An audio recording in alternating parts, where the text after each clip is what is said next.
नमस्कार, India news में आपका स्वागत है। मैं हूं आपके साथ वी मैत्री त्रिपाठी और दिल्ली के दंगल में आपका स्वागत है। एमसीडी चुनाव से पहले मनोज तिवारी और अजय माकन ने एक दूसरे पर आरोप लगाए हैं और अपनी जीत का भरोसा जताया। लेकिन इससे पहले बात कांग्रेस को मिले बड़े झटके की करते हैं। बरखा शुक्ला सिंह ने राहुल गांधी की कुछ निजी तस्वीरों को सार्वजनिक करके पार्टी की महिला अध्यक्ष पद से इस्तीफा दे दिया है। बरखा शुक्ला सिंह के हाथों में जो तस्वीर है वो राहुल गांधी की है। इस तस्वीर को ध्यान से देखिए। राहुल गांधी अकेले नहीं हैं, उनके साथ कुछ लड़कियां भी हैं। कौन हैं ये लड़कियां और क्या कर रही हैं राहुल गांधी के साथ, ये सवाल बरखा शुक्ला सिंह ने उठाया है। ये 28 मार्च की है। एक तरफ हमारी औरतों के नवरात्र के व्रत थे, दूसरी तरफ 28 मार्च रात की ये फोटो है। तो जिस आदमी को, जिस इंसान को नवरात्र का नहीं पता कि हम है तो हम क्या करें। शंग्रीला होटल में एक बहुत बड़ा रेस्टोरेंट है और दिल्ली का सबसे एक्सपेंसिव रेस्टोरेंट है। ये वहाँ की फोटो है। उसी दिन की बात। बरखा शुक्ला सिंह का दावा है कि वो 28 मार्च को राहुल गांधी से मिलने पहुंची थी, लेकिन मिल नहीं पाई। ये तस्वीर उसी पार्टी की है। कांग्रेस आला कमान की अनदेखी और राहुल गांधी से न मिलना बरखा शुक्ला सिंह को इतना अखर गया कि उन्होंने दिल्ली महिला कांग्रेस के अध्यक्ष पद से इस्तीफा दे दिया। यहाँ पे मेरे साथ न्याय नहीं हुआ, मुझे अध्यक्ष बनाया गया।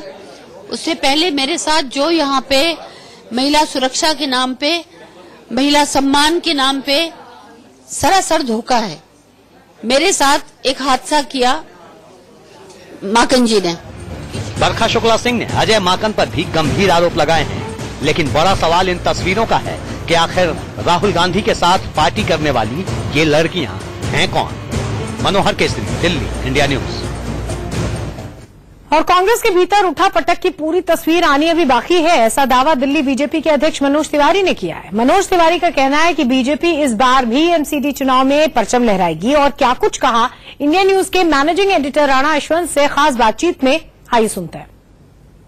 नमस्कार, मैं राणा यशवंत इंडिया न्यूज पर आपका स्वागत करता हूं। एमसीडी जो चुनाव है उसका काउंटडाउन शुरू हो चुका है, घंटों में आ गया है।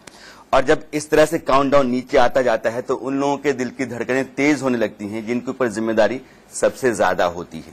उन्हीं में से हैं मनोज तिवारी, बीजेपी के अध्यक्ष दिल्ली में हमारे साथ। आपका बहुत बहुत स्वागत है। और हंस जी हमारे साथ हैं, आपका भी बहुत बहुत स्वागत है। Thank you. मनोज जी कहते हैं कि इन दिनों आप मोदी जी की तरह हो गए, 2-3 घंटे में आप काम चलाते हैं सो करके, बाकी आप लगातार लगे ही रहते हैं। वो जो आपने नाम लिया ना, ये कहना तो बहुत आसान है, मोदी जी की तरह, लेकिन उसके लिए शायद कई जन्म लेने पड़ेंगे। मैंने इसलिए सवाल किया है कि मुझे कुछ तस्वीरें भेजी गई हैं और मैंने उन तस्वीरों को देखा है। तो मैं एक बार देखता हूं कि आपकी मम्मी के साथ एक तस्वीर है और वो तस्वीर मोदी जी की मम्मी के साथ। मैं ये नहीं कहता हूं कि माताएं एक सी होती हैं, माँ का प्यार एक सा होता है, औलाद से लगाव एक सा होता है, लेकिन 2 तस्वीरें हैं और इसके जरिए मैं आपको आपके गांव में ले चलना चाहता हूं। मनोज तिवारी से राजनीति में कम बात करूंगा, मनोज तिवारी को समझने की बात ज्यादा करूंगा। कितना संघर्ष। देखिए, गांव याद आता है ना, तभी लगता है कि हम कितना लंबा सफर पूरा किए हैं। तो मैं अभी हाल में भैया अपने गांव गया सांसद बनने के बाद। तो 3 गाड़ी अपनी थी, एक मेरे गाड़ी की सिक्योरिटी की गाड़ी थी, एक गाड़ी और थी। तो हम लोग तो साइकिल से के लिए भी परेशान रहते थे। और जो गांव के अगल बगल नेता लोग सुने तो वो भी अपना 10-12 गाड़ी लगा लिए। तो अचानक शीशे में मुझे दिखा, नहर पे एक मोड़ था, कि बहुत गाड़ी आ रही हैं। तो मैंने कहा अच्छा, मैं भी नेता हो गया हूँ क्या, ऐसा मुझे फील हुआ। ये लवली को कहां से लपक लिया? रामलीला के दौरान हम और अरविंदर लवली एक दिन मिले, मंच पे साथ मिले। जब मैं गया तो पहली मुलाकात थी, वो बड़े भाव से मिले। हमने कहा यार ये तो बड़ा कांग्रेस के हैं। तो उस दिन का प्रेम, और फिर जब उनको वहां मैंने बातों में महसूस किया कि उनको कुछ परेशानी सी हो रही है, घुटन सी हो रही है। मैंने कहा भाई, तो दिल्ली के लिए, लोगों के लिए प्रेम से काम बहुत किया है, आपने समझा है, जाना है, आप घुटन में मत रहो। अगर आपको लगता है कि अब भारतीय जनता पार्टी अच्छा कर रही है, नरेंद्र मोदी अच्छा कर रहे हैं, तो फिर आ जाओ खुल के। आ गए। तो कांग्रेस में इतने ऐसे कितने लोग हैं जिनमें आपने घुटन महसूस की है और उनको आपने अपने दरवाजे खोलने के लिए कह रखा है? जो अच्छे लोग हैं, अगर वो नरेंद्र मोदी जी की नीतियों में देश का हित देख रहे हैं, मेहनती हैं, परिश्रमी हैं, जानकार हैं, गुणी हैं, तो उनको हमारे यहाँ दरवाजा खुला। तो मैं ये आपका इशारा मानूं कि आने वाले कुछ दिनों में कुछ और लोग भी आ जाएंगे कांग्रेस से? कुछ भी हो सकता है। कुछ भी हो सकता है। कुछ भी हो सकता है। केजरीवाल साहब, एक तस्वीर में आपको दिखाना चाहता हूं। वो झाड़ू लगा रहे हैं और सफाई कर रहे हैं। उनका कहना यह है कि दिल्ली में बीजेपी ने बहुत गंदगी पैदा की एमसीडी के जरिए और 10 साल में बहुत कूड़ा इधर उधर फैला रहा है और अब उन्होंने खुद ही झाड़ू उठाया और कहते हैं कि ये एमसीडी में हमको लाइए, दिल्ली बिल्कुल साफ, चिकनी, सुंदर मिलेगी।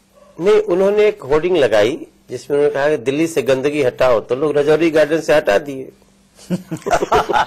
उनकी बातों को तो मान रही है दिल्ली अभी। कितना अजीब सा लगता है कि आप हर बात में शोबाजी, गए झाड़ू लगाते एक फोटो खींचे, तब आपको कहना पड़ेगा कि हम सफाई करेंगे। तो 2.25 साल तक गंदगी फैला रहे थे। लेकिन वो सवाल आप पर करते हैं कि 10 साल आपने क्या किया? 10 साल हम ऐसे ही धूर्त लोगों से लड़े हैं। तो ये तो सवाल आज 10 साल में इन लोगों से 8 साल कांग्रेस जवाब दे और 2.25 साल में आम आदमी पार्टी जवाब दे कि मुख्यमंत्री भी कुछ होता है कि नहीं दिल्ली का। तो चलो तुम मेयर बन जाओ, मुख्यमंत्री हम दूसरे बना लेते हैं बीजेपी का, फिर देखो कैसे काम हो जाता है। अगला सवाल करने से पहले मैं हंसराज हंस जी को जोड़ना चाहता हूं। मैं आपकी आवाज में, आपके कलाम में कुछ सुनना चाहता हूं कि आप बीजेपी के लिए दिल्ली में क्या सोच रहे हैं।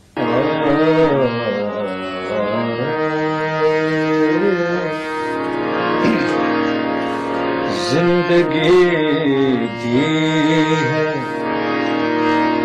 जिंदगी दी है, तो जीने का हुनर भी देना,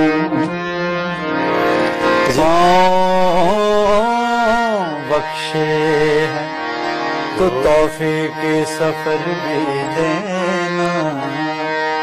अब मैं बोलूंगा, अब मैं बोलूंगा तो बातों में असर भी देना।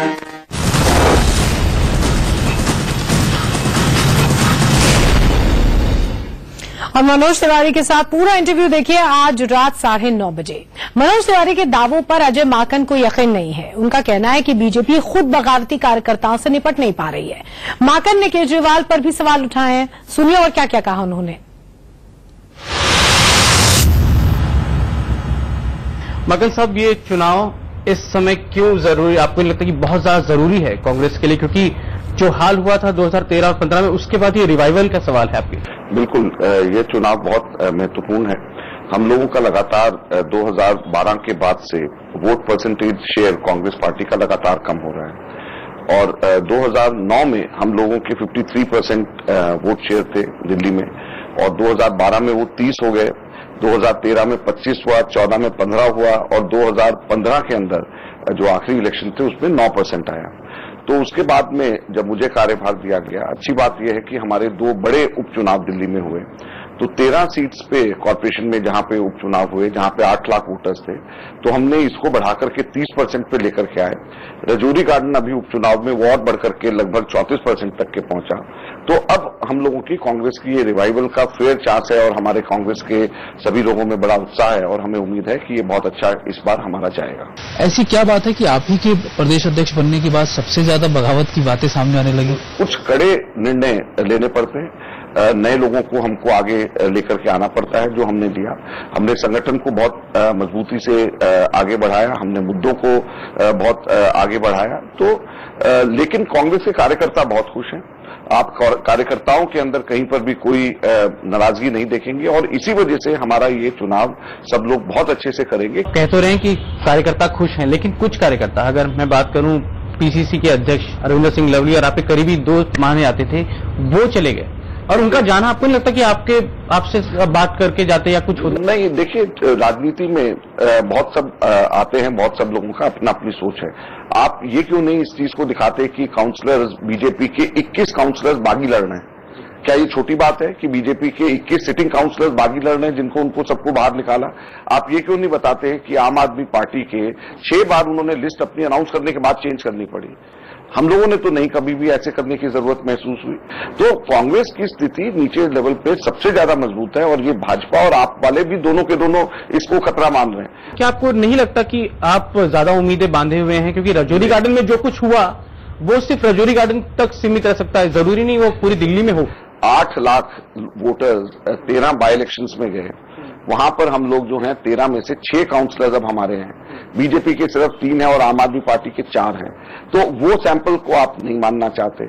आप रजौरी गार्डन में जहां पर 1 लाख लोगों ने वोट दिया है, वहां पर रजौरी गार्डन के अंदर झुग्गियों में हम लोग जीते, अनऑथराइज्ड कॉलोनीज में हम जीते, माइनॉरिटीज में हम जीते, रीसेटलमेंट कॉलोनीज में हम जीते। अगर आप एमसीडी में आते हैं, कांग्रेस आती है, तो हाउस टैक्स या फिर अर्बन डेवलपमेंट को लेकर आपका प्लान क्या होगा? केजरीवाल कहते हैं हाउस टैक्स अबॉलिश हो जाएगा, वो संभव ही नहीं है।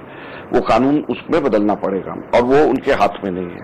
तो फिर वो कहेंगे कि भी ये तो मैं चाहता था करना, मेरे को सेंटर ने नहीं करने दिया, जो उनका रेगुलर अलाट है। इसमें एग्जम्पशंस दिया जा सकता है। जो हमने कहा है कि सेल्फ ऑक्यूपाइड प्रॉपर्टीज को एग्जम्प्ट किया जाएगा। जो रेंटल प्रॉपर्टीज भी हैं उसमें 65 ईयर्स के ऊपर जितने भी हैं उनको भी एग्जम्प्ट किया जाएगा, ताकि सीनियर सिटीजन्स का ध्यान रखा जाए। आपने कहा कि दिल्ली के भलसवा, गाजीपुर, ये जो लैंडफिल्स थी इनको चेंज किया जाएगा। बीजेपी कहती है कि ये तो आप ही की सरकार के दौरान हुआ था, आप अपनी ही सरकार के कामों को चेंज करना चाह रहे हैं। सिर्फ 5 वर्ष कॉर्पोरेशन में कांग्रेस रही है, 20 वर्ष बीजेपी, 20 वर्ष 25 वर्षों के अंदर बीजेपी कॉर्पोरेशन में शासन में रही है। और ये सारे के सारे जो लैंडफिल साइट्स हैं ये कॉर्पोरेशन का काम होता है, कॉर्पोरेशन को इसको ठीक करना होता है। ये परसेप्शन है कि केंद्र में भाजपा की सरकार है, आपकी राज्य में आम आदमी पार्टी की सरकार है। अगर एमसीडी में आप आ जाएंगे, अगर कांग्रेस आ गई, तो एक टसल की सिचुएशन दोबारा से क्रिएट हो जाएगी। अब मैं आपसे वैसे पूछता हूं कि अगर मान लीजिए भाजपा की सरकार वापस कॉर्पोरेशन में आ जाएगी तो वैसी टसल होगी दोबारा जैसे पहले हो रही थी? अभी भी तो हो रही थी ना। भाजपा वाले कहते थे मैं स्टेट पैसा नहीं दे रही, वो कह रहे नहीं दे रही, तो वैसी वापस दोबारा टसल हो जाएगी। अगर मान लीजिए आप वाली आ गई कॉर्पोरेशन में, तो क्या केजरीवाल की और सेंटर की टसल बंद हो जाएगी? वो फिर भी रहेगी। तो आपको इसके फिर रास्ता क्या है? रास्ता वो है कि ऐसी सरकार लाओ जो टसल नहीं करती है। एक गंभीर आरोप कल अरविंद केजरीवाल ने आप पर लगाया है कि आपकी मुलाकात हुई है अमित शाह से और आम आदमी पार्टी को खत्म करने के लिए मुलाकात हुई है, या आप शामिल होंगे? मैं चौथी पीढ़ी का कांग्रेस का मैं आदमी हूं और फ्रीडम फाइटर्स फैमिली से हूं मैं, और मैं कांग्रेस से विचारधारा से जुड़ा हूं। अगर कांग्रेस, मैं आज प्रदेश अध्यक्ष हूं, मैं कल नहीं रहूंगा, मैं अगर कार्यकर्ता भी अगर मैं बन जाऊंगा, जब भी मैं इस विचारधारा को नहीं छोड़ सकता, और ये लोकतंत्र के लिए जरूरी है। ये जवाब अरविंद केजरीवाल के लिए था या अरविंद लवली के लिए कह रहे हैं? और दोनों के लिए, मतलब दोनों अरविंदों के लिए। आपका पिछला 2 चुनाव जो था, लोकसभा और उसके बाद विधानसभा के चुनाव आप लड़े थे, तो ये चुनाव कितना जरूरी है? क्योंकि आपकी साख पर भी सवाल उठेगा इस चुनाव के बाद। 2015 में भाजपा को आए हुए मुश्किल से 6-7 महीने हुए थे। आम आदमी पार्टी को 45-40 दिन का समय सिर्फ था, तो लोगों ने उनको दोनों को वोट दिया और दोनों को सपोर्ट दिया, जितना भी दिया, कांग्रेस को नहीं दिया। अब जो है स्थिति दूसरी है। अब केजरीवाल को भी लोगों ने उनके तौर तरीकों को भी देख लिया, बहानेबाजियों को भी देख लिया, ड्रामेबाजी भी देख लिया, और साथ में भाजपा को भी लोगों ने 3 वर्ष में, और उससे पहले कॉर्पोरेशन जिसके चुनाव है 10 वर्ष देख लिया। कई लोग आपकी पार्टी में अंदर से, और विरोधी तो आप पे हमला कर ही रहे। ऐसे में आप जनता को कैसे कन्विंस कर पाएंगे कि नगर निगम में चुनाव में कांग्रेस को चुने? मनोज तिवारी के खिलाफ उसके पार्टी के सांसद शोर मचा रहे हैं, केजरीवाल के खिलाफ में उसकी पार्टी के लोग छोड़ करके जा रहे हैं, उसके एमएलए, केजरीवाल के एमएलए बीजेपी का कैंपेन कर रहे हैं। तो आप क्या, ये सब चीजें महत्वपूर्ण होती हैं हर पार्टी के अंदर। तो ये थे अजय माकन, जिन्होंने रोड मैप बता दिया कांग्रेस का कि कैसे इस चुनाव की वैतरणी को वो पार करेंगे।